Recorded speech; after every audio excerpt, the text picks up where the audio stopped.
السلام عليكم ورحمة الله وبركاته، اخواتي بالله عاملين ايه؟ ورجعت لكم بفيديو جديد. فكرة فيديو النهاردة ببساطة كده، تعالى أقول لك على الطرق المجانية عشان تقدر تحصل على جواهر كتير أوي في لعبة كلاش اوف كلانس. في البداية ما تنساش تصلي على سيدنا محمد عليه أفضل الصلاة والسلام وتذكر الله وتظبطنا كده بلايك واشتراك من عندك وتتابع الفيديو في الآخر، لأن هو فيه كذا طريقة تقدر تجيب بيها جواهر في لعبة كلاش اوف كلانس. ويلا بينا على الفيديو.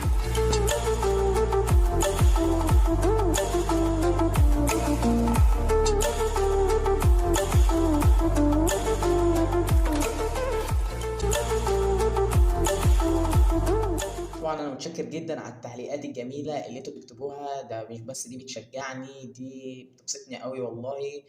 وزي ما بتكتبوا لي تعليقات كده جميله، يا ريت تشتركوا في القناه وتنشروا الفيديو لكل اصحابكم. ونص التعليقات دي وقفت عند تعليق معين كده لواحد اسمه فلسطيني، بيقول في التعليق ان انا عايز اجيب العمال، انا عندي اتنين وعاوز اجيب التالت والرابع والخامس وما عنديش جواهر. وعشان كده فيديو النهارده ان انا اقول لك على كل الطرق اللي انا اعرفها واللي ممكن تجيب بيها جواهر في كلاش اوف كلانس بكل سهوله. طبعا كل اللي بيلعبوا كلاش اوف كلانس عارفين ازاي يجيبوا جواهر وكده، بس عادي معلش هعتبره فيديو. بس قبل ما اقول لك، عندي نصيحه ليك يا فلسطيني: بطل تصرف الجواهر على الترقيات لحد ما تجيب العمال على الاقل او اكواخ البناء على الاقل.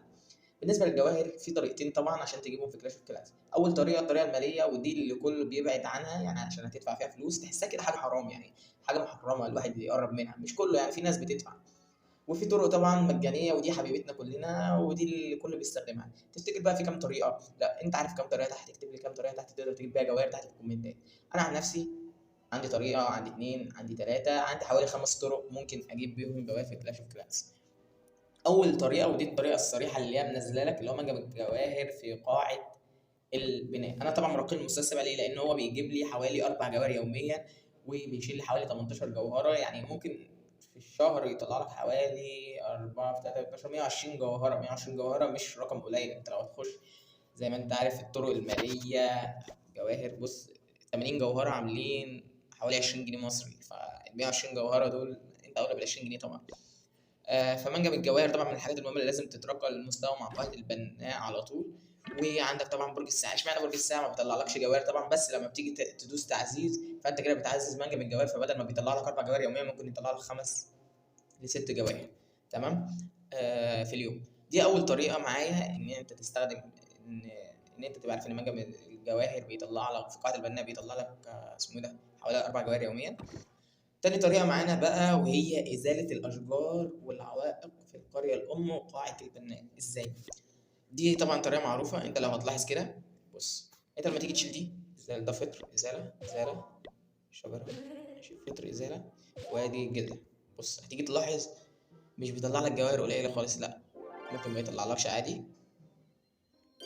وادي 6 جواهر من حتة فطر، تمام، وادي 4، يعني 10 جواهر بس من انك نظفت قريتك. والحاجات دي بتطلع على طول، فانت كل ما بتنظفها وتطلع لك تاني ممكن تلاقي نفسك حصيله انك تنظف قريتك كلها ممكن تطلع لك حوالي 100 جوهره لو انت سبتها فتره يعني. وعلى فكره في فيديو انا طلعت فيه 1750 جوهره في يوم واحد في كلاش اوف كلانس، ممكن اسيب لك اللينك تروح تتفرج عليه يعني. بص حصلت على 5 جواهر، ودي جوهره، ودي 3. طب هنا ازاله، ازاله. طبعا في حاجات مقدسه هنا ما بحبش اشيلها، يعني بحب اجي اسيبها كده وبحركهم انا براحتي. الاتنين مفيش. طيب ما خدناش اي حاجه طبعا، نشيل دول بالمره، هما كده كده معايا واحده هنا. بس كده دي كانت تاني طريقه معايا. طيب يبقى احنا كده قلنا طريقتين: اول حاجه منجم الجواهر، تاني حاجه ازاله الاشجار والعوائق في القرى الام. وطبعا في قاعده البناء طبعا انت لما تيجي تشيل كنا بنسوق ماشي، برضه لما تيجي تشيل الاشجار اللي هنا هي بتطلع هنا بصعوبه، بس برضه بتديك جواهر. طيب لو انت مكمل معايا لحد دلوقتي وما دوستش اشتراك فانا هزعل جامد قوي، فيا ريت تنزل تدوس اشتراك وترجع تكمل معايا الفيديو. طبعا الاشتراك لايك تعليق جميل زي اللي فاتوا دول. عندك تالت طريقة معانا: إنجازات ملفك الشخصي بالنسبة للقرية الأم وقاعة البناء وعاصمة القبيلة. هتخش هنا عند نقاط الخبرة اللي هي بتزودك نقاط الخبرة وبتزودك جواهر.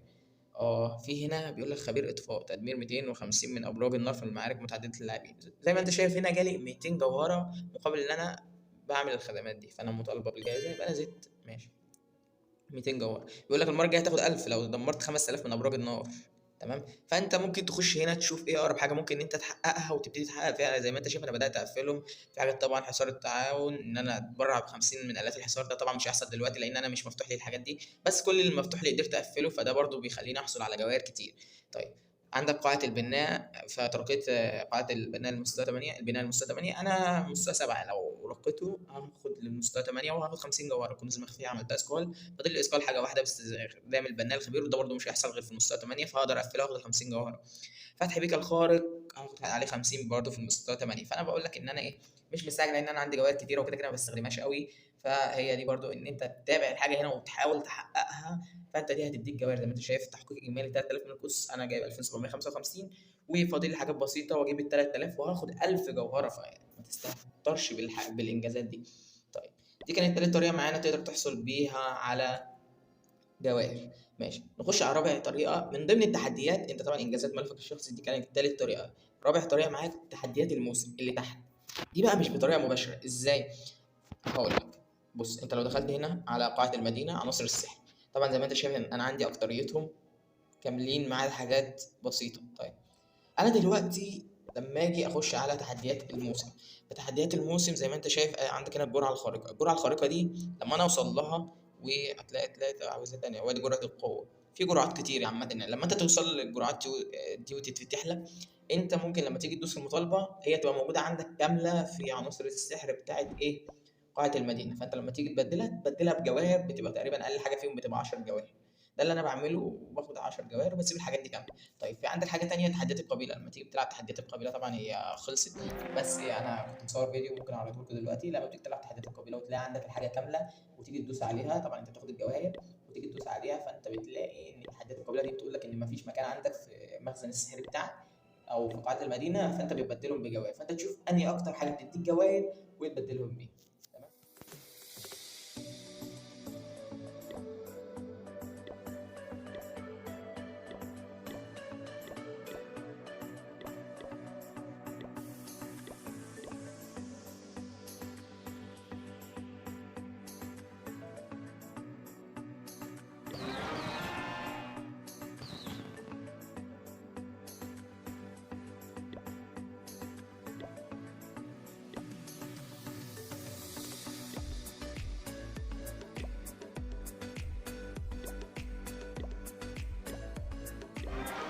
لحد دلوقتي قلنا حوالي 4 طرق تقدر تجيب بيهم جواهر من لعبة كلاش اوف كلانس، وآخر طريقة أهم واحدة فيهم هي أوسمة الغارات. تعال أقول لك إزاي بتستخدم أوسمة الغارات عشان تقدر تجيب جواهر.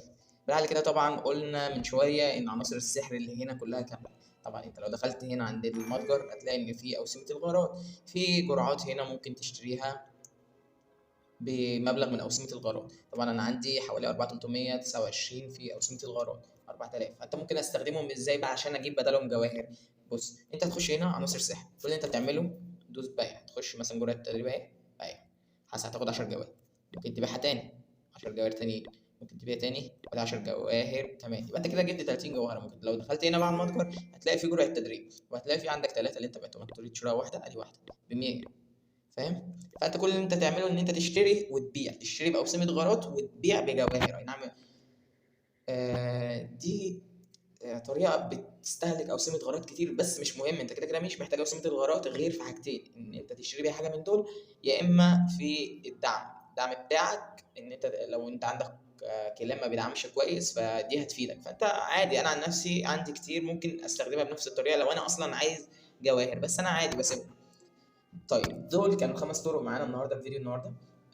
كل اللي عليك طبعا ان انت تشترك في القناه، ولو عجبك الفيديو تنشره لكل اصحابك، وعايزين لايكات، تعليق، تقول لي رايك. ولو عندك طرق تانية تقدر تجيب بيها جواهر في كلاش اوف كلانس، يا ريت تقولها لي طبعا عشان اعمل انا فيديو او عشان انا استفاد. ولو وصلت لحد هنا دي نهايه الفيديو بتاعنا طبعا. اشوفكم الفيديو الجاي. سلام.